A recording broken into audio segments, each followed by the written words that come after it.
I thought it was at a minimum unprofessional. And on the other level, placing yourself in an improper role with a witness, to have those kinds of discussions.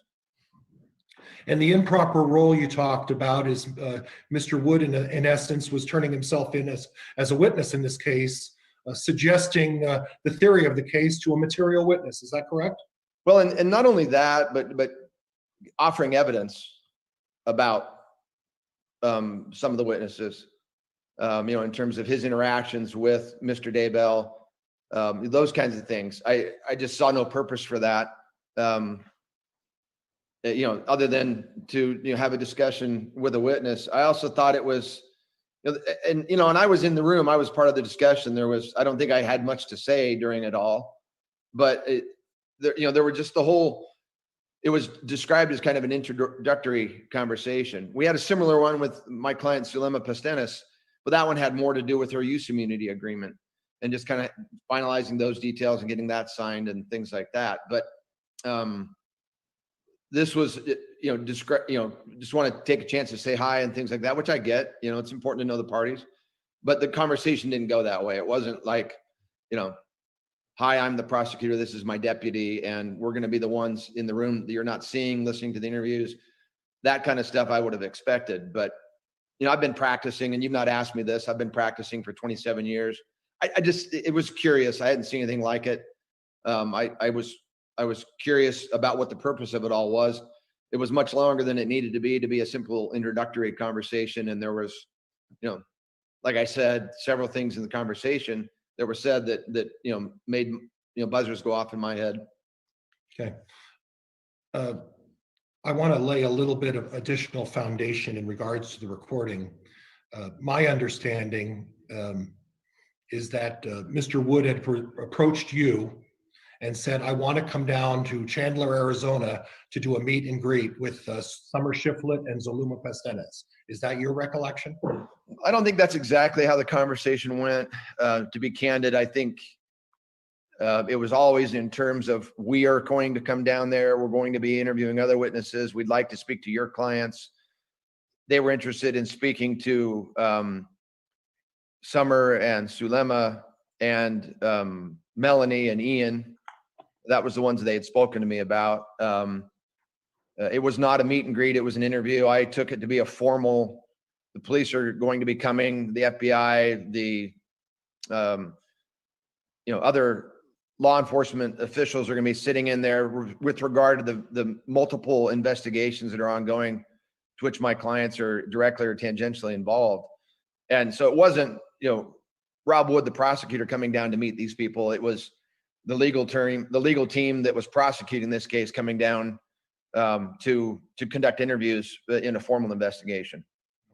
So when the witnesses are going to be interviewed by the police, you anticipated that as part of this process. Is that correct? Correct. And you anticipated that Mr. Wood advised you that he was going to come down and introduce himself to your two clients. Is that correct? I don't know that he said it in those terms, to be candid with you, Mr. Pryor. I think I knew that he was going to be here. I kind of implied that he was going to be here based on the conversations that he was saying we're going to be coming down there. Yeah. I've participated in many interviews with investigations where the prosecutor participates and where he doesn't participate. And I don't know if he was intending to be an active part of that investigation or do anything. I've had it where the prosecutor sits in the room the entire time and is part of the process or is proposing questions to the investigator. I didn't know what the logistics of it were going to look like, but I did have an understanding that he was going to be there. Did you have an understanding that after Mr. Wood introduced himself, that he was going to question, or excuse me, and I misspoke. Did you have an anticipation that Mr. Wood was going to introduce himself to Summer Shiflett and then proceed with 18 minutes of discussing the case with Summer Shiflett without asking only one question? I didn't have any idea what that meeting was going to be like, other than, as I said, my 27 years of experience. I expected there to be some handshaking at the beginning, and then, we'd go into the formal business that we were there to do. Okay. He did not anticipate to me in any way, shape, or form, or maybe not the word anticipate, but he did not forecast in any way to me that type of a conversation was going to take place. No. Were you the party initiating the contact with your client Summer Shiflett and Zuluma Pastenes, or was it Mr. Wood initiating and trying to set up the interview process? No, this was initiated by the prosecutorial, or the prosecutor and his investigators. And to be candid, John, I don't remember, Mr. Pryor, sorry, I don't remember who contacted me first, if it was the investigators or Mr. Wood, but I had been contacted by both the investigators and Mr. Wood with regard to the interviews. We had been trying to set it up for a while. I think this was our second or third attempt to get them scheduled. I think second attempt. And no, I did not initiate that. Both of my clients were pretty much done talking about this case, other than when they needed to. So I wasn't reaching out to anybody to say, hey, they want to talk to you. If that's what you're asking. This was in response to a call and a question that they wanted to speak to my clients. Okay. So I want to go through some of the concerns you have. Now, you're familiar with the ABA rules of professional conduct, are you not? As a practicing lawyer, I am. And that's part of every lawyer's training. On my recollection, it's been some time, and we share a similar length, or at least close to a similar length of time in practicing. But ethics is taught, I believe, in the first year of law school, is it not? I don't remember when I took my ethics class. It was within the first 3 years for sure. But ethics is an important part of the process of being trained to be an attorney and being Absolutely. educated as being an attorney. Is that correct? Correct. And there are specific rules that attorneys are bound by in terms of ethics. Is that correct? Correct. And there are specific rules that a prosecutor is bound by in terms of ethics as well. Is that correct? That's correct. And as a former prosecutor, my prosecutorial experience is very limited, but and I didn't get into your experience, but as a former prosecutor, you're well aware of your ethical obligations, right? I was a prosecutor for 3 years for Maricopa County, which is the largest prosecuting agency in the state of Arizona. And yes, I'm aware of those duties. Okay, and part of that ethics responsibility is the administration of justice. Is that right? One of them. And that's one of the responsibilities to make sure that justice is performed evenly and fairly, and that both parties are afforded a fair opportunity to present their cases. Is that right? Yeah, I mean, the way I always looked at it as a prosecutor was it's adversarial, but it's not win at any cost. You have to do justice first. And, there's certain standards and not certain, there are standards that are higher than for a normal adversarial process for a prosecutor. Well, what that means is the prosecutor has to conduct himself in a manner that doesn't interfere with the administration of a fair and impartial trial in front of a jury. Is that a fair assessment? I agree. And you would probably understand that every jurisdiction, including Idaho, has rules of professional conduct that are all similar based on the ABA rules. You would agree with that, right? Yeah, I'm not as familiar with Idaho, obviously. I've never practiced there or done anything, but I'd be shocked if they didn't have rules that mirror the ABA standards and Arizona standards for that matter. Okay. So I want to go into a few specifics in regards to the recording that you provided to Mr. Means. You talked initially about Mr. Wood discussing with Summer Shiflett the prospect of going forward on a conspiracy to commit murder charge. Can you elaborate on that a little bit for me? Well, he had a conversation with her, and I don't recall the exact specifics about it, other than it was brought up that, it was an awkward moment. My client was expressing her, at some point in the conversation, was expressing her ambivalence, or not ambivalence, or kind of being juxtapositioned in this case. She was here testifying on behalf for the state in an interview, going to be offering testimony that was potentially going to be used to harm her sister. And that bothered her on some level, because she was, she loves her sister, and she expressed that to Mr. Woods. And and then to have him talk about, bring up in that same context or in that same conversation, the fact that he's going to be going forward potentially with charges that could result in the death penalty for her sister, was that concerned me. I didn't think it was necessary. I don't know what purpose it served, other than to put a thumb on my client, and to attempt to elicit testimony from her that would be favorable to what they were trying to do. And there was a difference here, because it had been made clear to me, and it was made clear to my client in that meeting, that what they were most interested in was information about Mr. Daybell, and that they had a solid case against my client. And I had communicated that to them. There were preamble conversations to this conversation that we had the day of the interview. Mr. Wood and I and the investigators had spoken about this case. They told me their theory of the case. They told me what they were looking for and what they were angling towards. And they definitely, I was aware of what they were doing and where they were going with this. And so to have him then say those same things to my client that day, I felt unnecessary. And I mean, I'm a nice filter. Tell me that you're considering the death penalty against my client, and I can express that to her in a setting that's appropriate. Well, it's not the death penalty against your client, it's against her sister, her own sister. And I'm sorry, I got to pause for 1 second. There is someone knocking on my door and no one is here to answer it. So if I can pause for 1 second and put you guys on mute. Well, Judge, if we could do this, I think at this point, it may be an opportune time for us to listen to the 18-minute conversation between Mr. Wood and Summer Shiflett. If I could ask the court to allow that tape recording to be published once Mr. Smith comes back.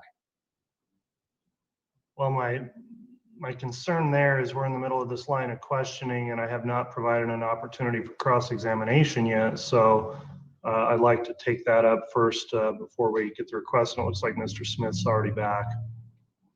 Sorry, I just need to answer my door. I apologize. All right. Working from home has its own exposure. And Judge, at this time, it's my preference that the court allow us to publish the tape, allow Mr. Smith to listen to and review the tape before I proceed with any additional questioning. In no way do I want to impede the prosecutor's ability to question Mr. Smith, but I think this would be a good opportunity for that tape to be played to allow all the parties to listen to exactly what I'm referring to. Okay, well, the conversation, the recording of that's been admitted in hearing, so you can go ahead and publish that at this time, Mr. Pryor, if you so choose. And Mr. Means, you had spoken to me earlier this morning and indicating that you had that available. I would defer to you if you could record, if you could publish that for us, please, sir. Will do. They're the ones kind of running down the kid's case because they were last seen in Rexburg. Or were last living in Rexburg. Right. Tyler was last seen in Yellowstone, but and so we were the ones that knew everything about the case, and so they assigned us on that. I'm just going to tell you right now, we are going to be filing conspiracy to commit murder charges against both Chad and Lori. Good. And we're not shy about that. I've told their attorneys. His attorney keeps pretending like I've never said that. Whatever. What? But we have to. Yeah. We have to. But I kind of want to give you a little bit of background of where we are, and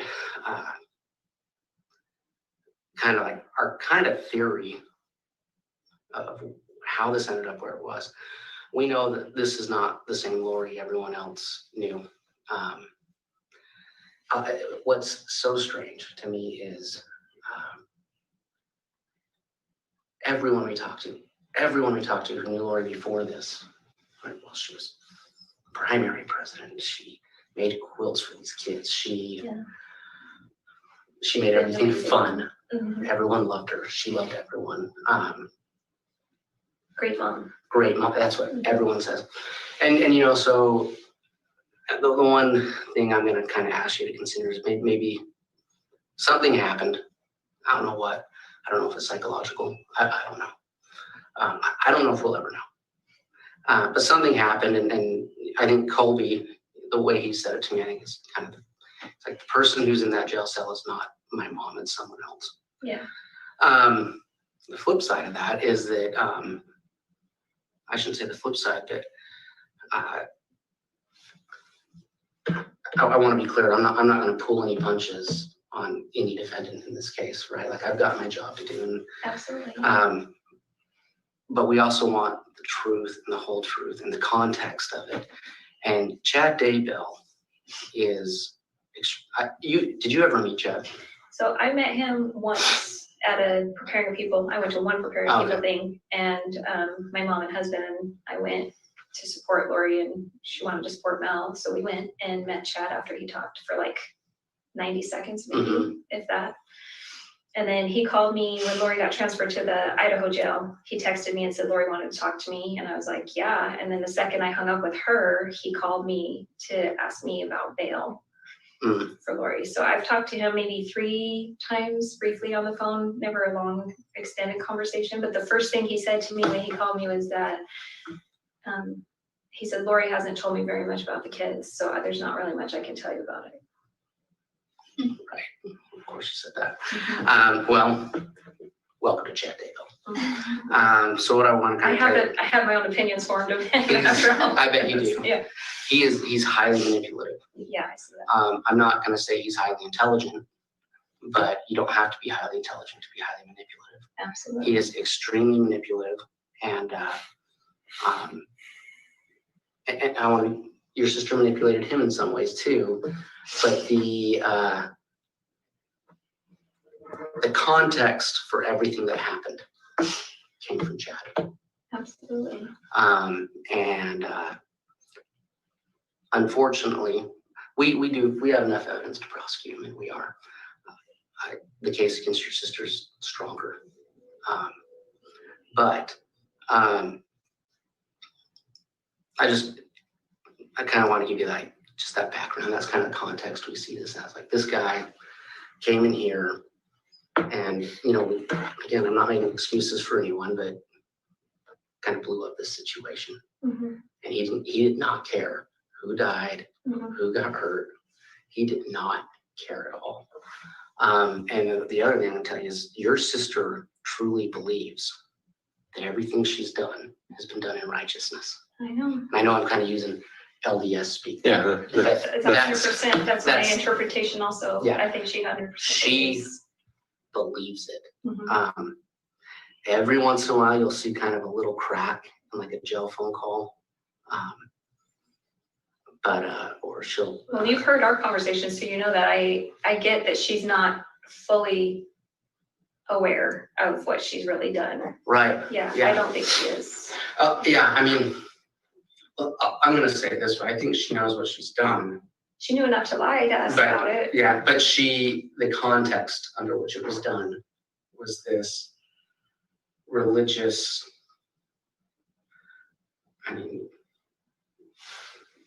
just these ideas that are out there. I can say this because I am LDS, like no basis in the LDS faith.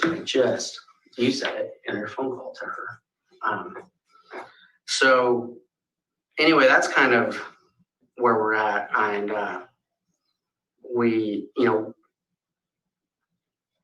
but again, we're just really grateful for you coming in. And it's going to be hard to talk about these things. Oh, yeah. We know that.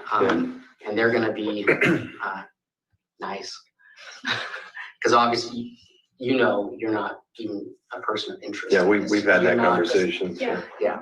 And, but part of what we need to do is understand when you have a case like this, it's not like just like a meth case, like, oh, you had meth, no one cares who you are. Yeah, there's no drugs, no alcohol. Yeah. It's just But so this bizarre. case is Yeah. we need to understand the context of who these people are. Yeah. And so that's a lot of what they're going to be asking you about. Okay. And I'll do my best. like I said, I know it won't be easy. I know it's going to be a hard interview. For you, but I was wondering if you would be willing to tell me, if you're able to tell me, if there's any progress in what you know about Tylee and her death. Is there any progress in her autopsy where you understand better? all I can tell, well, I mean, do you have a cause yet, or is it close to one? she is at the FBI's state-of-the-art crime lab. Unfortunately, there's a lot of deceased bodies there that they're going through. I'm sure. And so we're not, we don't know really anymore yet. And we may never know due to the Yeah. the destruction of that body. And yeah, we hope we'll find out. We may not, but obviously we know it's her. There was soft tissue that was still preserved enough to do DNA tests. Yeah, I'm thankful you guys found them. Like, Yeah. we wouldn't have ever known. Yeah. And I would have never dreamed that she would have ever heard them. So You know what? And everyone says that. yeah. That's what everybody says. I never would have. So it's a tragic thing. It really is. Yeah. And but I just want you to know how grateful we are. I know you don't have to talk to us, and so we're just grateful that you're willing to and helping us that way. And I'm sure kind of difficult knowing like they're asking for information that's going to help them in a case against your sister,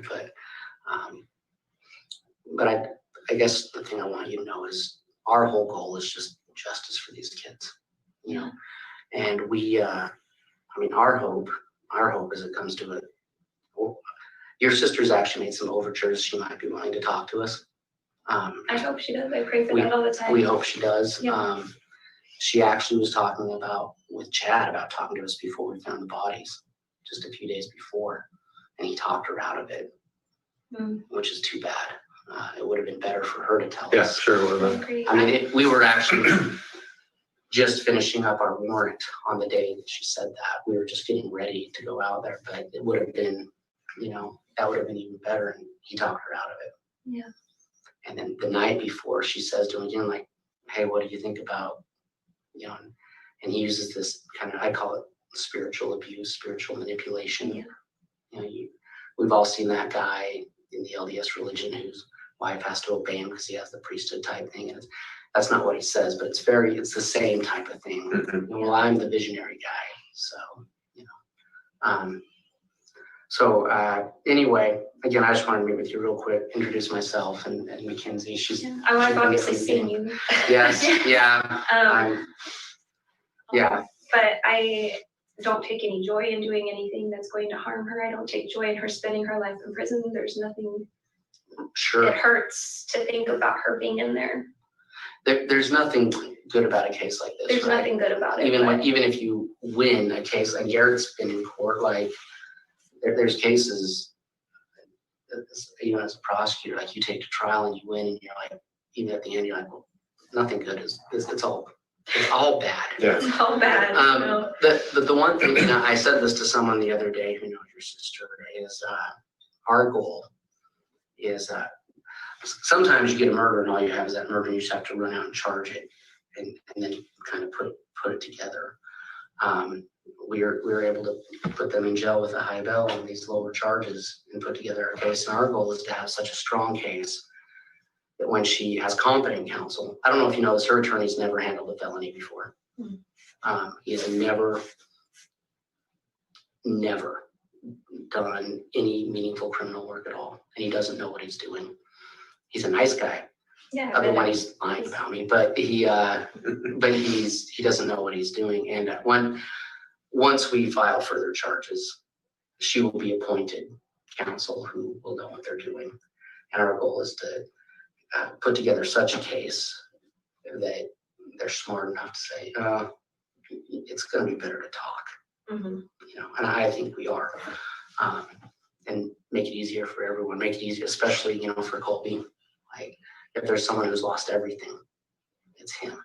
So anyway, I mainly just wanted to thank you for coming and being with us. And It's weird to be on the prosecution and defense's side at the same time because I love everybody. Well, you know, it's a system. I did defense work for I did it for 5 years, and I actually really enjoyed it. I thought it was a lot of fun. I like defending.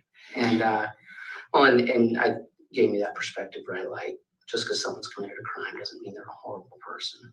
So I'm so torn with all of, it's such a conflicting feeling to know that this person's been good her whole life and then has made this error in judgment and got sucked into this vortex of this man. And I feel for her. I just have so much compassion towards her because I know that's not what she would have ever done on her own. Right.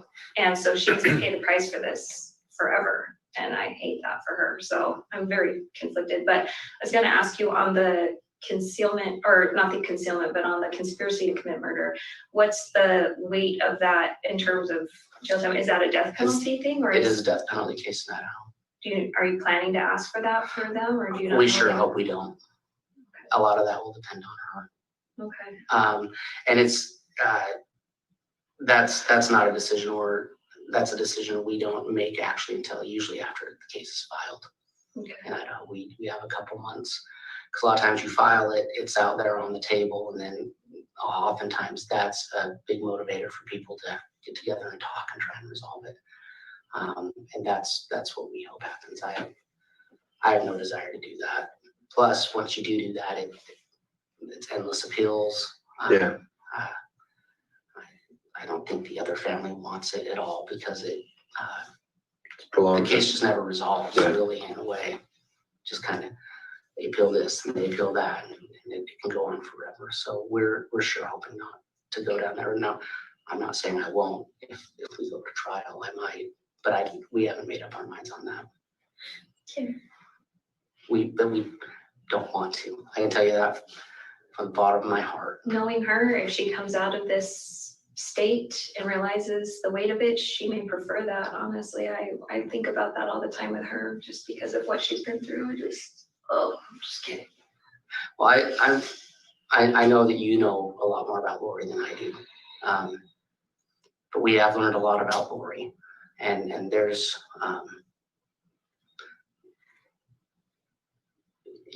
I mean, there's been some things happen in her life, I think, that have played into this. Oh, definitely. And so, but yeah, like I said, I talk of that in one way a little bit sure, but I want you to know that I have no desire to. Yeah, I think you see it for what it is. Yeah, it's not. I don't know how you couldn't with interviewing everybody. Well, I mean, I'll tell you, when I was there in Hawaii, when that the order to produce the children was served, and I was there when they served the search warrants, where the news showed up, which I was super annoyed by that. I never want it. It's just blows everything up, right? At that moment, when we saw them, your sister can put on a brave face. Oh yeah. We were like, oh, does this guy know what he's gotten into? Mm-hmm. And because she was just very, very stoic, very like, I'm not going to say a word. And he looked like he was about to pee his pants, because he's actually a wimpy person. Yeah. Is he winky? Yeah. Yeah. He's great if he has someone else to do something for him, but he himself is a person. Mm-hmm. And at the time, we're like, this is all her. Like, how is she hoodwink this guy? But then once we like dug into, that was the beginning, as we're like starting to get facts. As we got more facts, like, oh, again, I'm not going to pull punches if I have to go to trial, but these ideas came from him. Oh yeah. And she had some different views on theology than like standard LDS by that point, but he really knew how to manipulate that and turn it into something even more. His influence was there before she met him. Yes. Yeah, she was reading his books for. Wasn't just his books. So it was like the Julie Rowe podcasts. Oh yes. He gave Julie Rowe a lot of her ideas. And so when she would listen to Julie Rowe, she was getting Chad ideas too at the same time. Yeah. So. Oh yeah. Yeah, Julie Rowe. She's interesting. Mm-hmm. I've heard some of her podcasts. When she started talking about herself in third person all the time, I'm like, Yeah, I listen to her podcast as well, and interesting stuff. Garrett doesn't like it when people talk about themselves in the third person. Neither does Rob. Yeah. Well, hey, we'll let you get going and start on this. I was going to see if you guys wanted some wristbands to take back with you. These are wristbands I had made up for Tylee and JJ. I'll put them. And That's all right. Take them as you take want. them and give them to everybody. But I'll tell you Take what. some for, if you want them, we just. Yeah.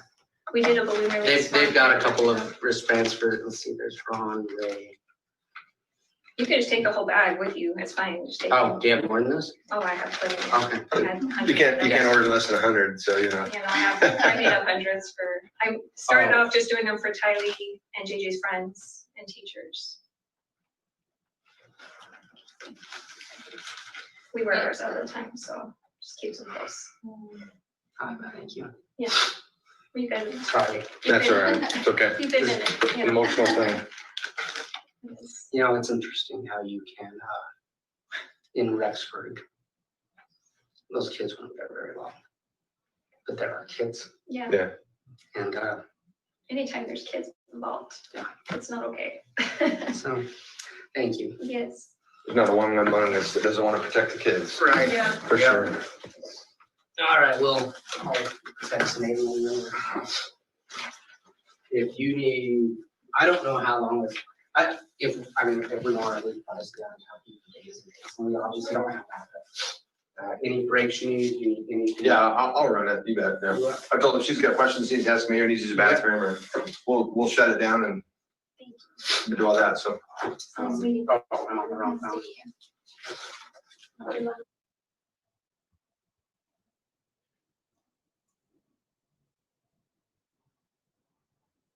And Judge, I think that's the end of the tape.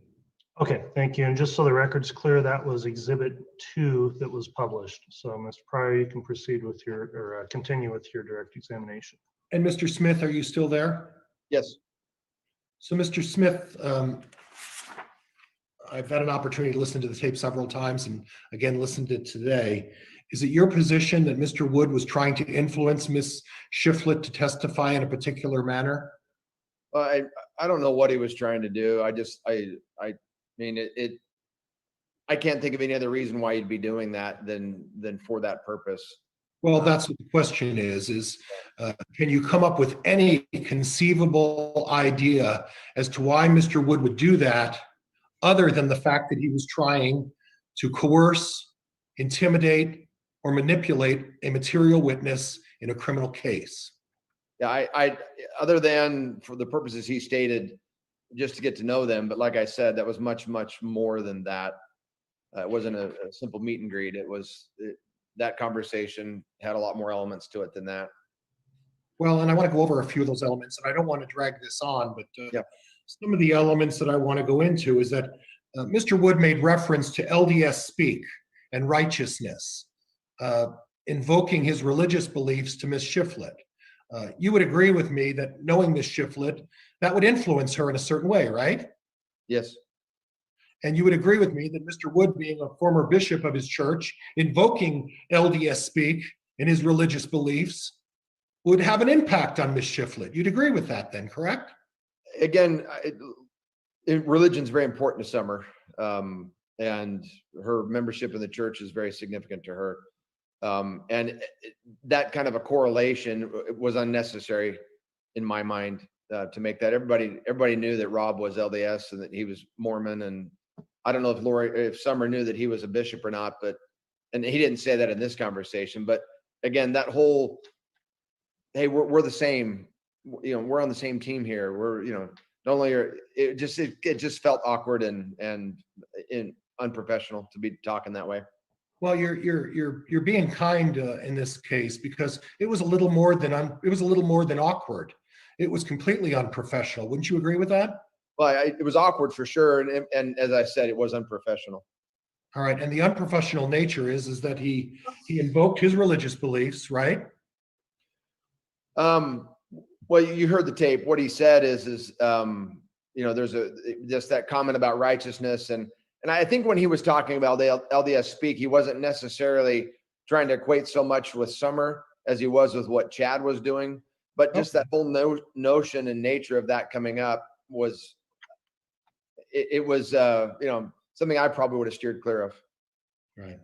Well, you would agree with me that anyone on a supposed meet and greet wouldn't be invoking their religious beliefs in a casual conversation, right? Yeah, it didn't have anything to do with the purpose for which that conversation was going on. So we can assume then that the purpose of invoking the words LDS speak and then subsequent to that, a short time later, where he says, oh, I am LDS, the purpose of that was to gain favor with Summer Shiflett, right? Yeah, it's the kind of thing that you're having a meet and greet and you're introducing yourself. You might want to tell them that you've got kids or something like that, which that's something that would be normal and even to everybody. But the religious side of it, again, you wouldn't do that in front of a jury, and doing it in front of a witness that hasn't yet testified, I found concerning. Well, that's a good point that you bring up, and that's going to be addressed later on with some of the other witnesses. But if this sort of conduct, where you invoke your religious beliefs, and we're a prosecutor and you're a defense attorney, if you invoke your religious beliefs in front of a jury, that's an absolute mistrial and a disqualification of the prosecutor for prosecutorial misconduct, right? Again, I would assume that it would cause problems. I'll be honest, I've not looked at what consequences that would have, but I mean, it's absolutely taboo. I wouldn't do it, and I've not ever seen anybody do it that I've been involved with. It's just, it's more like vouching or saying, hey, I know this guy didn't do it. When you start talking about things like that or trying to equate with the jury every attorney that's in front of a jury is trying to build a relationship with them, but you have to be subtle about that. You can't just go, hey, any of you LDS? I'm LDS. It would be completely improper. Well, not only improper, it's something that falls within the guides of professional conduct. That's a basis for opposing counsel to ask for a mistrial if anybody enters their religious beliefs in front of a jury, right? Absolutely. So my question is this. To kind of do a back way into this, Mr. Wood, on the supposed idea that he was going to do a meet and greet, proceeds to engage in Miss Shiflett. And by my recollection, he only asked a couple of questions, but there was a lot of discussion. And in that discussion, he invoked his religious views. So in other words, he's telling a witness who is going to be testifying in the trial, by the way, I'm LDS. By the way, I'm Mormon. Show me some favor. And that way, when you get in front of the jury and you offer that testimony, the intimidation and the influence has already occurred before you get in front of the jury. So in many ways, isn't that worse? Your Honor, I'm going to object. Mr. Pryor is testifying. It's not a question. He's leading the witness to an answer. I'll sustain the objection. What's worse, doing this in front of a jury or coercing and intimidating a witness prior to the time they go in front of a jury? Your Honor, I'm going to also object to the question. This doesn't have anything to do with the jury. It's just a witness in a case. So it's not relevant. I'll sustain that objection based on relevance, and I think it did misstate the statements contained in the recording, which we just listened to. So that objection is also sustained. All right, I'll move on, Judge. Thank you. What about calling a defendant in a case a wimpy person, Mr. Smith? Is that problematic? I know there's a lot of bluster that goes on in prosecuting people that do violent things. I never prosecuted murder cases. I was involved with prosecuting child molesters. And there's a fair amount of banter that goes on amongst the professionals in there about these kinds of people. And so I've been to lunches where they referred to child molesters by lots of names that were demeaning and not nice, and unprofessional. But it's in a professional setting. I'm at lunch with other prosecutors or cops, and we're talking about, what we think about child molesters. But in the context of talking to, the sister-in-law of the individual that you're talking about, I didn't see a purpose for that. Other than to, kind of seed the ground for her testimony to be of a similar vein. This is what we're looking for, kind of thing. And that was concerning to me. And the concern is that Summer Shiflett is a witness potentially in this case, right? Right. I mean, and I haven't been a prosecutor in a long time, but to talk to someone prior to them giving 6 hours of testimony and interview time on the facts of a case in this manner, I found it to be improper. I don't know what purpose it served, other than to kind of muddy the water and make himself a witness. Well, and make himself a witness, because he then went on to discuss the fact that when he was in Hawaii, I don't know why he was in Hawaii other than apparently he was in Hawaii, but then he observes what he says is appears that the defendant, Mr. Daybell, appeared that he was about to pee his pants. What's the purpose of saying that to Summer Shiflett? Your Honor, I'll object. That just calls for speculation. I agree. It is speculative, but I don't know. That's my whole point. I don't know that. And Mr. Pryor, let me say this too, just in response to that last question. Mr. Smith, I'm sorry? Mr. Smith, please. Yes. We're on a Zoom proceeding. We're making a record here. I have a court reporter. Okay. Wait until the questions are finished, and when there's an objection, please wait for the ruling on the objection before you continue with your response, please. Thank you. Sorry, Judge, I'm not good at being in this seat. I apologize. Understood. Where are we at? I heard an objection from somebody. I'm not sure who objected, but Mr. I'm waiting for the court's determination. I sustain an objection by Mr. All right, I'll continue on. Mr. Smith, you had some discussion about a prior question and that you had a comment, and if you want to relay that comment, by all means. This conversation that I had with my client and Mr. Wood, again, and just earlier I had testified that I didn't remember when I started the recording. From listening to the recording, I clearly started it after I got into the room. And to be completely candid with this court, my intent was to record the conversations of the interview. When I walked into the room with Mr. Wood, it had a less of an introductory feeling to it because he brought his deputy in with him. And again, part of the training that I received as a prosecutor and that I still employ as a defense attorney is that there needs to be somebody else in the conversation that can be a witness in case there's a dispute to that conversation. So if I'm interviewing a witness and I ask that witness about X, Y, and Z, and then they come into court and testify A, B, and C, I have to have some method of impeaching them, either through another witness or recording of the call or something like that. So a flag went off in my mind when he brought his deputy in to meet my client and myself, and to kind of do this introduction stuff. And that's when I got my recorder out and turned it on. That put a flag off in my mind that this wasn't going to be, hey, I'm John, or I'm Rob. This is my deputy, good luck today. Thanks for doing this. And we'll talk to you when it's all done. It was more than that. And that's when I turned it on. And I wanted to supplement my previous testimony. Like I said, I hadn't heard the tape recording in a while, and I didn't remember when I turned it on.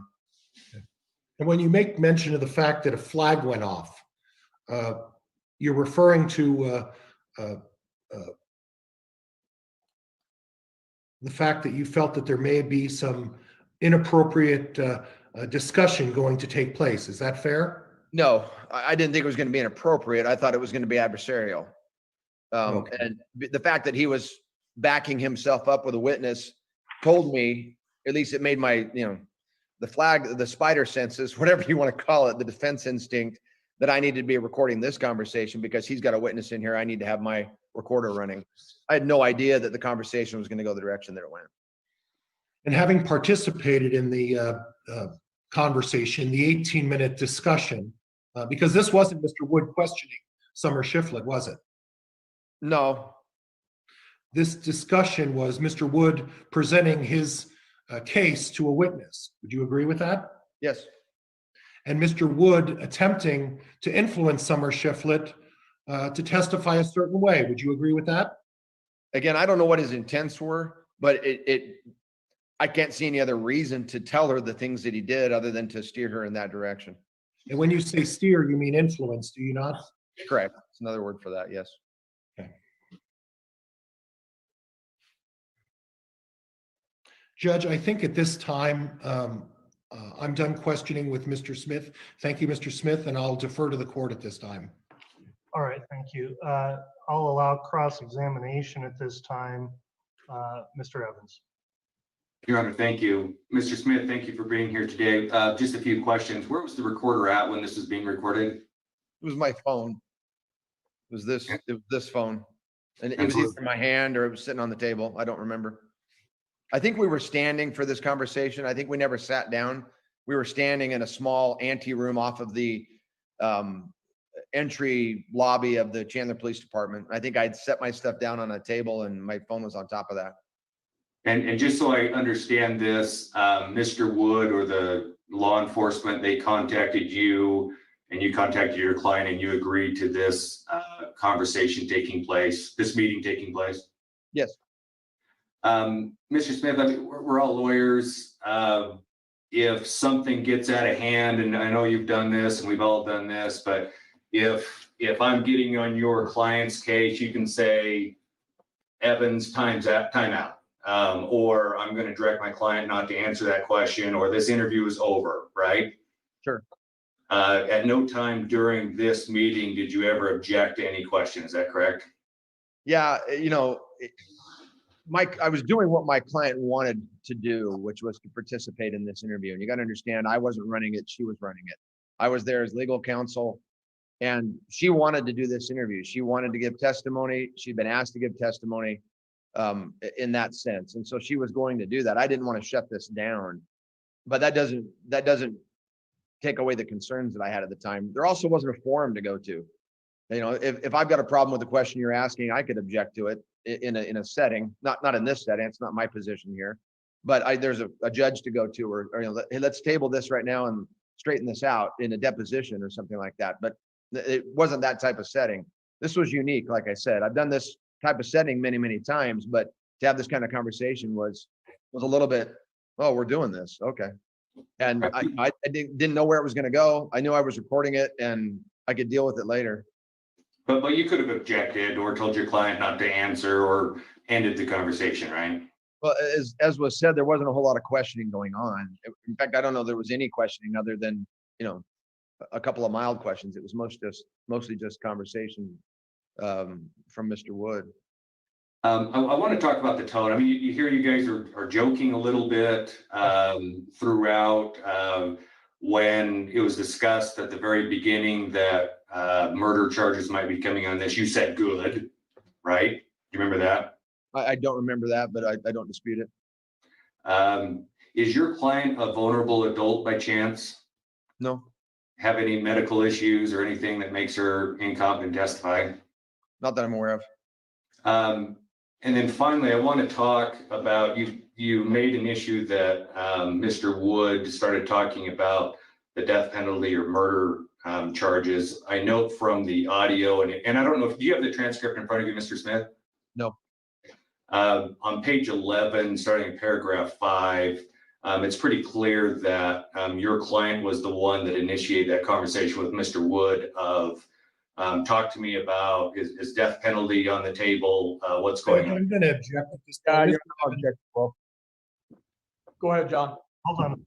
What's Go the, ahead, I'll defer to Mr. Means, but I object to Mr. Evans questioning in this manner as suggesting that it's obvious that that's Ms. Shiflett that initiated it. I object to the form of the question. Same, Your Honor. the objection's overruled. You can continue. Were we referring to the transcript? I know that's been admitted. I don't have it, but at least I don't think I have it. Yeah. And let me just, so I actually misspoke. It's page 16, starting paragraph 2 through 9. But your client is the one that's asking Mr. Wood, what's the weight of the terms in jail? Is this a death penalty thing? Do you remember that, Mr. Smith? I do. Yeah, she definitely initiated that conversation. Okay. Mr. Evans, if with the transcript being admitted, if you are going to refer to it, I think, and ask the witness to confirm that, it'd be appropriate if you can publish it based on, I don't know if you have, we should be able to enter it in. And so you can use your share screen to locate that part of it if it's on your computer, and then it comes up on the share screen on the Zoom if you want to do that. And if you're done with the question, that's fine, but for future reference, that's how we need to handle that. Right. Thank you, Your Honor. And Your Honor, I'm done with that question. Mr. Smith, just a few others. I heard in the interview, Mr. Wood that told you and your client, hey, you don't have to talk to us, but you have agreed to that. Do you agree with that recollection? Yes. And it's important. My last question, you said that You didn't believe anything was inappropriate here, but you had a concern that it might turn adversarial. Can you tell us what you meant by being adversarial and but not inappropriate? Yeah, let me be really clear about that. When there was obviously conversation that had transpired prior to the beginning of the recording, we were several minutes into it by the time I turned it on, and the beginning of it did involve Mr. Wood introducing us to him and his deputy and thanking Summer for coming in, kind of like he ended the interview with, or the meeting with. And I went into it, you know, to the day knowing that I was going to record the interview and was prepared to do that. I told my client I was going to do that, you know, those kinds of things. But did not turn on the recording when I initially walked into this interview ante room with Mr. Wood and his deputy and my client. When I got in there and his deputy was in there, I thought, well, you know, is he bring her in just to introduce, or was he bring her in to have a witness into there for the conversation? And initially the conversation was introductory, and, you know, this is a deputy, and, you know, we didn't know who she was. I'd never met her before. But then it went from that point to these other conversations, and that's when I reached down and turned on my recorder. Again, when I say adversarial, what made me think adversarial was the fact that he had a witness for the conversation. What made me turn on the recording was the topics and the kind of the tone of the discussion at that point in time. And Mr. Smith, last question. When you turned on the recording, you didn't say, "Hey, folks, just so you know, I just turned on the recording." I mean, we don't hear anything like that in any of the tape, right? No, I did not, nor do I believe I need to. No further questions, Your Honor. All right, thank you. Mr. Pryor, do you have any redirect? Judge, I think, do you want to give Mr. Means an opportunity to cross? I would. Mr. Means, do you have any cross-examination? Not cross, Your Honor, no. Okay, and we'll get to your direct in a moment. Mr. Pryor, any redirect before we move on to Mr. Means? Mr. Smith, the comment from the prosecutor about adversarial, that was initially what the concern was before you turned on the recording, correct? That was my instinct, was that he's got a witness to the conversation. Is this going to turn adversarial? Okay. And then after you returned on the recording, it was because you found the topics and the discussion to be highly inappropriate. Is that fair? Yes, I wanted a record of it because we were discussing facts of the case, and it was, you know, getting opinions from my client and sharing opinions from the state. You know, it was that kind of conversation. They were discussing the death penalty. Where it turned on, it was already discussing that topic. That's when I turned it on. Okay. And then it proceeded to go into disparaging remarks about the defense counsel for Lori Vallow, right? Correct. Disparaging remarks about Chad Daybell, correct? Your Honor, I'll object to the disparaging remarks. There were remarks made that Mr. Pryor is testifying. I'll sustain the objection in that the recording obviously speaks for itself. And the court can go through what was said on. And what I'll ask Mr. Smith is, do you personally consider the remarks made about Mr. Means disparaging remarks? I do. Do you consider the remarks made about Chad Daybell disparaging remarks? They are, absolutely. Do you have any other explanation other than Mr. Wood trying to influence a material witness in a case for why he engaged in 18 minutes of discussion with Summer Shiflett? Your Honor, I'll object. Speculation. I'll overrule that. The witness can answer if you want. As I said, I understood the purpose of the conversation to be introductory and kind of just a preamble to the interview. I see no purpose for the type of discussion that we had other than the reasons you suggested. All right. Judge, I'll defer at this point on this witness. Judge, I would like to have this witness made available in the future in the event I need some rebuttal testimony. Thank you. Okay, he won't be released yet. We're in the interest of efficiency. Then I talked about the procedure we'd use, but Mr. Means, we've got this witness here. Did you intend to call Mr. Smith as a witness in support of your motion as well? I did, Your Honor. And just a few questions, not a lot. Okay, then Mr. Means, if you'd like to commence with any direct examination, you can do so. Thank you, Your Honor. Mr. Smith, I'll try to avoid repetitive questions here for efficiency of the court. You've listened to this recording. In this recording, Mr. Wood makes reference to speaking to, or sounds like speaking to, multiple people regarding this case. In terms of we talk specifically about having a conversation with Colby. Are you aware if Mr. Wood has spoken with any other person directly in this case? I'll tell you what I know, and that's just like I said earlier, that he had told me they were coming down here to interview witnesses.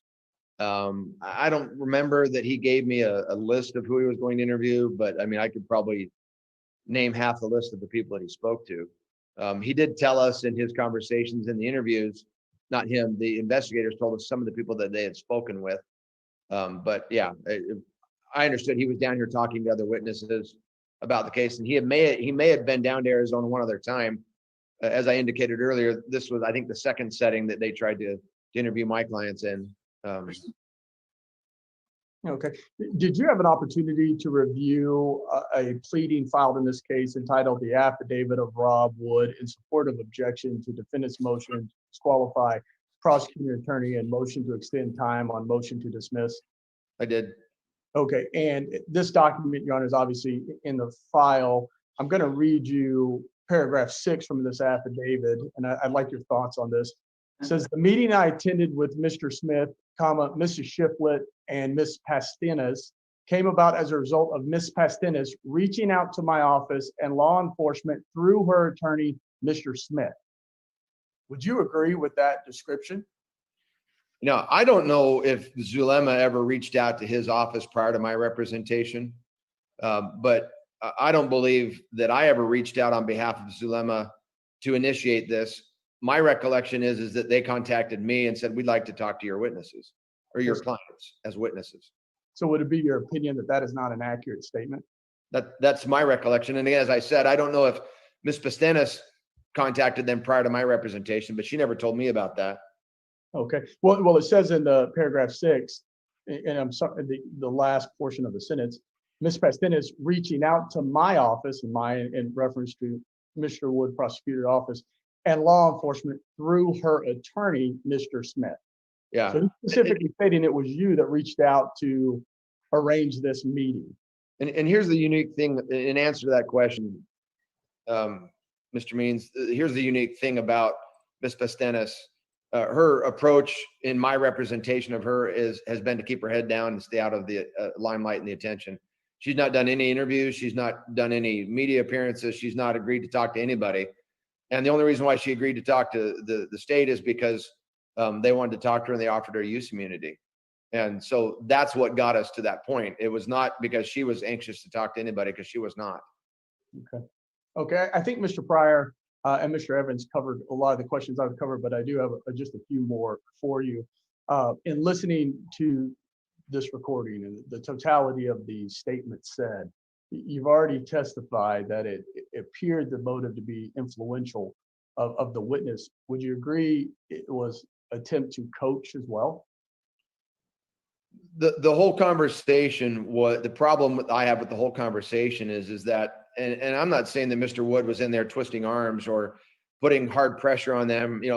I've been involved in situations like that where a prosecutor, threatens charges and things like that.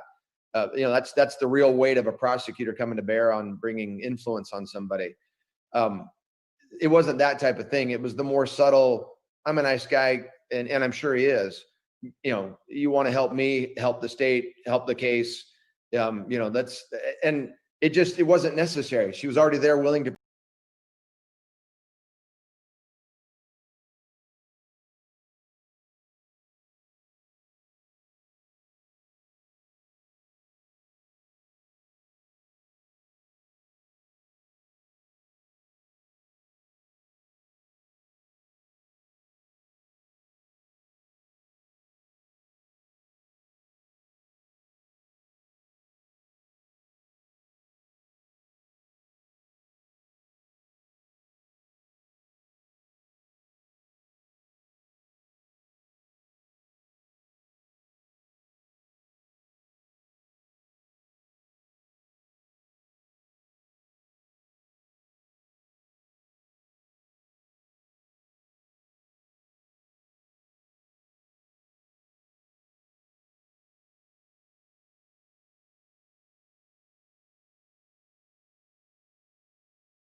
It was gut wrenching. It is raw. It is horrible to listen to. And this is the emotional state of a witness, my client, who has lost one sister to death, another brother to death, and now another sister to jail and potentially death. And I found the whole conversation unnecessary and concerning. It was almost torturous to even be discussing about, well, we may take another member of your family. And I know Rob's not going to kill her. I mean, it's going to be a death penalty. It's going to be a process, and it's going to be, that whole thing. And but just the purpose of the conversation, I didn't see it. I don't know what it was going to do. And it was concerning to me, because I know I've had conversations with Mr. Wood about that phone call between Lori and Summer, and he's aware of it. He's expressed to me in a very human way his concerns about, how emotional that was and how hard that was for my client. So I found this conversation substantially concerning because of that history. This isn't a normal case. This is a weird case. And that history behind it, it bears explaining.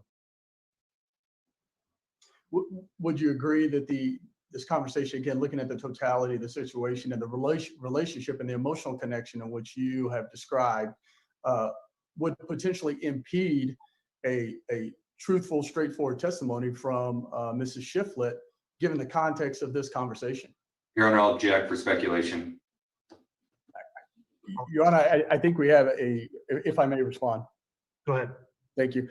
We have a witness here who has 27 years of legal experience and was involved in this recording, and has obviously had multiple conversations with Mr. Wood and Mrs. Shiflett, and has a better understanding than I think any of us regarding the totality of this situation, including the recording and what was before.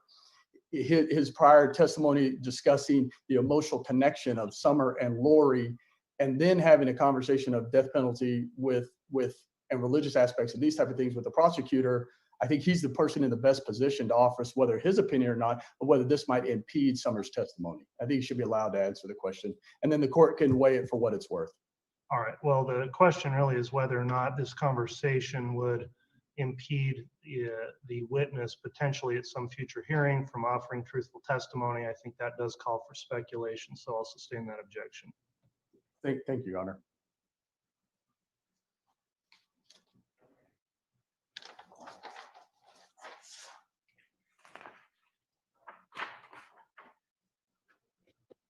Your Honor, I have no further questions for this witness at this time. All right. Thank you, Mr. Means. Mr. Evans, cross-examination by the state in light of that direct examination. None, Your Honor. Thank you. All right. Mr. Pryor, do you have any cross-examination as it relates to Mr. Smith, based on the discussion that took place between Mr. Wood, this wasn't an interview, was it? No. This was a narrative that Mr. Wood presented to your client, correct? He did the majority of the talking, yes. And the narrative that was presented was basically his ideas about how this case should proceed, right? Your Honor, I'll just object. We've been down this road numerous times. We have the conversation, we've got the transcript. It seems like we're hauling down old ground again. I will sustain objection.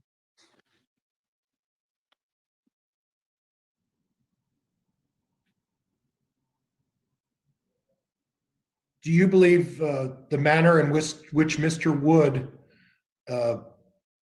discussed his theory and the facts of this case impacted Summer Shiflett? Objection, again, speculation. I'll overrule that objection if the witness has an answer. Mr. Pryor, I'm sorry. You cut out partway through your question. I heard the objection and the judge overruling it, but I didn't hear the question. Could you repeat it? The question is whether or not the discussion that Mr. Wood had with Summer Shiflett and presentation of his narrative impacted your client, Summer Shiflett. I believe it did. Before I disclosed this, I had a discussion with her about why I was disclosing this, to get her authorization to disclose this conversation to another attorney.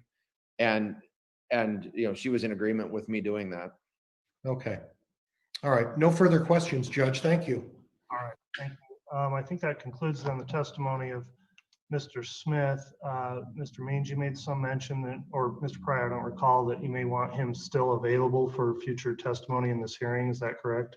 It is, Judge. Thank you. All right. Mr. Smith, I'm not sure what your day has in store, how long this hearing will be, but are you able to be available if we request to have you recalled in this matter? Yeah, Judge, this is unique. Normally I would be in a courtroom and sitting out in the hall waiting to be recalled. Does that mean I'm going to go on mute, or I'm going to be unceremoniously kicked out of the room and admitted later? I don't know how, and I can do that, yes, or I could get a phone call or a text message saying, we need you again. I'm available, yes. Judge, my preference would be that Mr. Smith, if needed, be contacted and asked to log back onto Zoom. I understand the constraints of an attorney and the time, so I think it's inappropriate to ask Mr. Smith to stay on, but if we need him, just see if we could get him back through a phone call or otherwise. Okay. If you want to, we'll either put you back in the waiting room and you can just do other things, or if you'd like to just log off, Mr. Smith, then we will reach out to contact you at a future time if. Great. I'll log out. That's just fine. All right. Thank you. All right, thank you. All right, Mr. Pryor, who do you intend to call as your next witness? Judge, I would call Dr. James Davidson.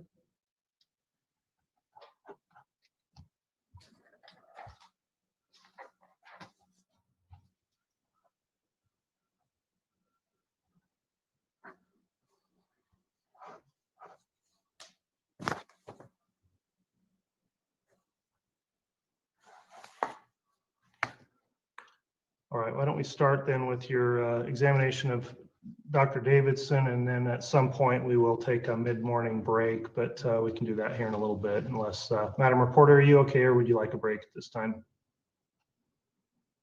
No, Judge, I'm fine. Thank you. Thank you. All right, so Mr. Pryor, if you'd like to commence with your examination of your witness. Do you want him sworn, Your Honor? Mr. Davidson, would you please raise your right hand? You solemnly swear or affirm that the testimony about to give in the cause now pending will be the truth, the whole truth, and nothing but the truth, so help you God. I do. Thank you. Sir, would you state your name and spell your last name for the record for me, please? Yes, it's James Davidson, Davidson. Dr. Davidson, how are you employed? I'm in a private practice of forensic psychology, doing civil, criminal, and family law in various states. Okay, and can you tell me a little bit about your educational background, sir? I have a Bachelor of Science in Psychology from Michigan State University. I have a Doctor of Philosophy from Kent State University in Psychology. I have advanced family law mediation training from Southern Methodist University. Hundreds and hundreds of hours of continuing education in forensic psychology matters, and have also done training for continuing legal education as well as of other psychologists. Can you give me a little bit of information about your prior experience as an expert testifying in litigation? I've testified in several states. I'm going to restrict this to criminal matters just for simplicity, but testified in various states on mitigation in Idaho, 1925-22 examinations, 18207 for mental status at time of offense, 18211 for competency, and then general forensic evaluations when there may not be in the criminal code a particular test or structure for a report for an issue. I've done hundreds and hundreds of these in various places, done insanity defenses in states that allow insanity defenses. In Idaho, of course, it's one of 4 that does not, and have done this for probably now 30 years. Okay. And you mentioned forensic evaluations. Can you elaborate a little bit on what is a forensic evaluation? Forensic evaluation is the intersection of a legal issue and a field of study, in my case, behavioral health. And so in every state, if we look at criminal issues, A forensic evaluation will deal with a particular issue. So if you have a mental state at time of offense, it is the culpability or the ability of the defendant to rationally be able to understand the consequences of their actions from a mental condition. If somebody has pled guilty to a charge, the court may require or want to have a mitigation report. What's their risk of future violence? What's their mental condition? And that would be used in consideration of sentencing. So a forensic evaluation is going to be an evaluation that will rely upon 5 principal areas. It's going to rely upon interview, testing, observation, record review, and collateral information as a structure, with the nature of the report varying depending on the issue presented to me by the court or by an attorney who's retained my services. So in other words, asking, or an attorney asking you to conduct a forensic evaluation, this is somewhat of a specialized field. Would you agree with me? It's a highly specialized field, and I would agree with you. Okay, and in this particular case, this conducting forensic evaluations, have you previously been identified and qualified as an expert witness in offering your testimony and opinion in regards to forensic evaluations? I have in multiple states. Okay, and how many times would you believe, you don't have to give me an exact number, have you been qualified as an expert witness to offer an opinion after conducting a forensic evaluation? I'll tell you that most cases don't require testimony. They are reports used for settlement, or settlement occurs, a plea bargain. But in the last 5 years, looking at, pardon me, civil requirements, that I have a 5-year history of testimony. I've testified in over 50 cases. Okay. So a combination of your educational background and your knowledge in doing this, your skill and experience, you believe that you're qualified to offer an opinion based on what forensic analysis you've been asked to perform. Would that be fair? Yes. Okay. Judge, I'm going to move for this witness to be qualified as an expert witness for purposes of offering his opinion in this forensic analysis that he's been asked to perform in this case. All right, there's a motion. Is there any objection to that, Mr. Evans? None, Your Honor. All right, Mr. Davidson will be considered an expert under the rules of evidence and under Idaho Criminal Rule 16 for purposes of this hearing. Based on that, so Mr. Pryor, you can continue with your examination. Now, Mr. Davidson, I do want to relay that you and I have not spoken about this case prior to this, you being hired. Is that fair? That's correct. Mr. Means hired you as an expert to do a forensic analysis in this case. Is that correct? Yes. And as part of that forensic analysis, can you relay to the parties in the court what steps you took and what information you had to prepare your report? Well, the steps that I first took would be to understand what's the nature of the assignment. And in doing an assignment of this nature, I'm always approaching it from a standpoint of I know nothing, I have no prior opinion, and that my task is to provide an unbiased report as if I was appointed by the court directly. So given that, I was informed that the task was to listen and review a recording and a transcript of that recording to determine my impressions based on my experience and training of the nature of that conversation, whether there were any issues or problems, if that conversation was put into context as being a conversation prior to an interview of a witness in a criminal matter. So I listened to the recording. I also went through the transcript and reviewed the transcript. And then based on the training and research that I did concerning interviews in a criminal matter of a witness, formulated my opinions and observations about the appropriateness, the inappropriateness of whatever occurred in that transcript and recording. And out of that generated a report called a Forensic Analysis of Summer Shiflett's interview by Prosecutor Robert Wood. Okay. And that report was attached as part of a submission in this particular case. Is that correct? Or if you're not aware of that, that's fine. I didn't actually submit it. I turned that report into Attorney Means, and I'm sure he submitted it in whatever fashion he did. Now, I would like to talk about the type of models that are used and how that affects your decision in this particular case. Can you discuss that with me a little bit? Sure can. Interviewing any witness is an area of great concern because historically, going back decades, interview techniques have been highly prejudicial and biasing and have led to problems such as false testimony. It's led to omission of facts in testimony.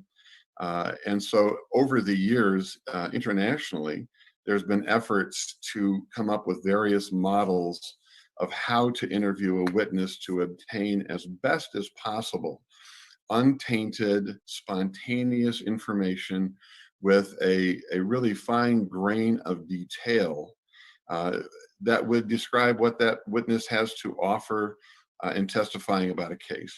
So I have listed in my report, and I'll just run through it very quickly, examples of very prominent models, both in this country and particularly in the United Kingdom and its those in its empire.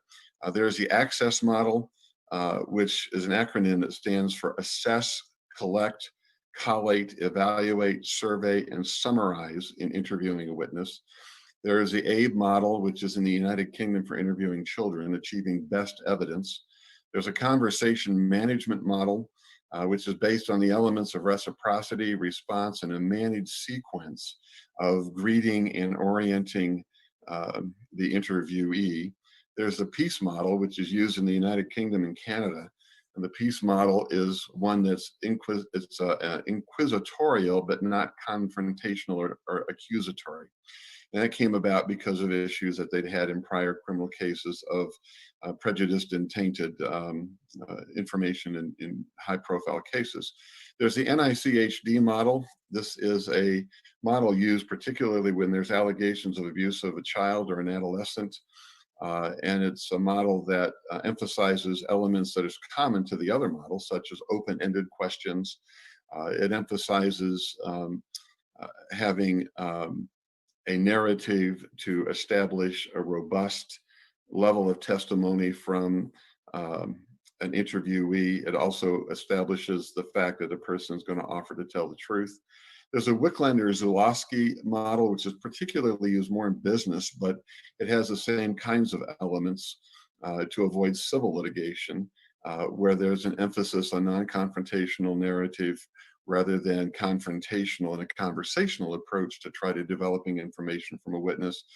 And then the granddaddy of everything that really spawned a lot of these models that attempt to get high quality, reliable information from the court is the Reed model, which goes back to the 40s and the 50s, which is used in criminal investigations where there is theoretically initially an interview of a potential suspect that turns into an interrogation. And the Reed model is one that has a lot of critics because it had and has become at times highly prejudicial in its techniques of refuting whatever a person would say in the interrogation if it doesn't line up with the theory of the investigators. So those are an example of various models that have been developed. And just parenthetically, those models were developed because there had been cases in various countries of people that were convicted only to find later that the evidence and how it was obtained and the way it was presented had prejudiced what people had to say, leading to convictions inappropriately of various people, going back to very, very publicly going back to the 70s. Now, talk to me a little bit about the idea of best practices. Well, best practices obviously is going to be in the eye of the beholder, but we know in the legal world that you have restrictions on how you can ask questions and the nature of the questions, and that you have to lay foundation to bring evidence into play into a court proceeding. We know in the behavioral health world that how questions are asked can lead to different answers. And so the effort in best practices is to codify as aspirational practices. What do you do to interview a person to get high quality information that avoids manipulation, that avoids suggestibility, and it avoids coercion? And in doing that, best practices, there's an effort to keep bias out of it, which is inherent in any interview. There's an effort to have it be fair. There's an effort to have the interview's information not be derived from closed-ended questions, leading questions, but open-ended, to hear what do they have to say and develop that narrative robustly. There's an emphasis in best practices to have basic principles in play, that a person would act ethically. When I do forensic interviews, I'm doing it as a member of the American Psychological Association, also as a licensee in 7 different states. If I'm a lawyer, I'm doing under the American Bar Association and the Criminal Code of Conduct in a particular state. So ethics are important. Integrity is important because in a criminal case, we're trying to determine whether there's a level of guilt beyond a reasonable doubt. And that is based on testimony, where we're looking at people telling us the truth, acting honestly and with fairness, and in doing so, not manipulating information. So we have really an integrity issue that's important in best practices. We also have in best practices avoiding inappropriate interviewer behavior. Efforts to interview should not attempt to influence, exploit, shape, or misrepresent what a person has to say. And so, for example, you would not ask in the case of an abuse situation, tell me where they touched you. You would start off with asking, tell me what happened, and maybe nothing happened. So you can see very easily how a question could influence the response of a person. In best practices, we're looking at being sensitive to vulnerable witnesses so that there's not any sense of undue influence. Vulnerable witnesses can be people with cognitive difficulties, emotional difficulties, people that are emotionally highly engaged or tied into a matter, people that have age issues, that have issues of fatigue. Sometimes there's cultural issues. And so with a vulnerable witness, it's very, very important that the level and the professionalism in the interviewing be at its very, very best, to avoid misunderstanding and avoid having a person be misled and guided in their testimony rather than offering unfettered, free, and accurate testimony. And best practices, just to wrap it up, typically there's an opening procedure that goes by the mnemonic of GMAC, where we have a greeting, we have an explanation, we have a definition of the mutual activity. We're going to do an interview on such and such. This is how we're going to do it. And then a closing, thanking somebody for appearing. So best practices are anticipated and expected. And certainly in a case where there would be, from a forensic psychology standpoint, a forensic interview, if I did not conduct that interview, for example, in an allegation of abuse by NICHD standards, which are similar and identical to what's used in a child advocacy center, my testimony should rightfully be challenged. If I interviewed an adult and I'm doing a mental state at time of offense or an insanity plea, my interview needs to be done as neutrally as possible, because I'm retrospectively trying to determine what that person's mindset was 6 months, a year, 2 years in the past. So the best practices is pivotal in any of the activities that involve interviewing of people in a forensic setting.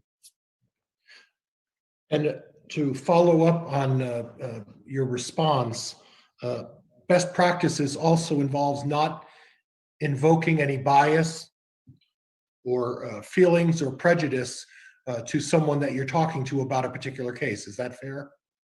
Yes, it is fair. I don't qualify it in saying that in any situation, there's always some amount of bias, and it's difficult because if you're the person doing the interviewing, it's hard to see the trees for the forest.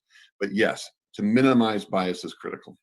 Now, you had an occasion in this case to review the tape recording that Mr. Means provided to you. Is that correct? I did. And you had an opportunity to review the transcript that's been admitted as, I believe, exhibit number 1 in this particular case. Is that correct? Yes. And as part of that process, you prepared a report, approximately 24 pages, detailing your findings in regards to that review. Is that correct? I did. And based on your experience and knowledge in this case, and having testified numerous times, you came up with some conclusions regarding and findings regarding this tape recording. Is that fair? Regarding the narrative on the recording, I did. And before I start, I guess I want to clarify something. You're aware that this recording took place. Would you describe the interaction between Mr. Wood and Ms. Shiflett in the first 18 minutes as an interview? No, not at all. What would you describe it as? I would describe it as a session or a meeting where the witness was obviously being greeted for the first time to educate and inform the witness of the prosecutor's perspective, theory on the case, and to elicit the participation of the witness in that theory of the case. Okay. And Judge, I have a lengthy discussion that's going to take place with Dr. Davidson. I would ask if the court wants to take a break at this time before I engage in this lengthy discussion regarding his findings, or would the court like me to proceed? And I will defer to the court's wisdom. I think this would be a good time to take a mid-morning break, so we'll do that. Before we move on, there was one concern I wanted to address there with Mr. Davidson. Mr. Davidson, in offering your testimony here, are you have you been reading from or referring to anything outside of just your own memory here? I had a concern. No, I have reviewed carefully my report, Your Honor, but I'm operating on my memory in preparation for this hearing. Okay, understood. I just want to be, it's a little concerning when we do these Zoom hearings that everybody's on a computer, but we don't always know what's there. So I just want to make sure you do testify. If you are referring to something, we need to put that on the record and know what you're referring to and give an opportunity for a possible objection. So keep that in mind as we move forward with your testimony. With that said, why don't we take a break for about 20 minutes? So let's plan on starting up again at about 10 after. Is that okay with everyone? Yes, Your Honor. Yes, Your Honor. All right, thanks, counsel. We'll come back on and continue this hearing at 10 after.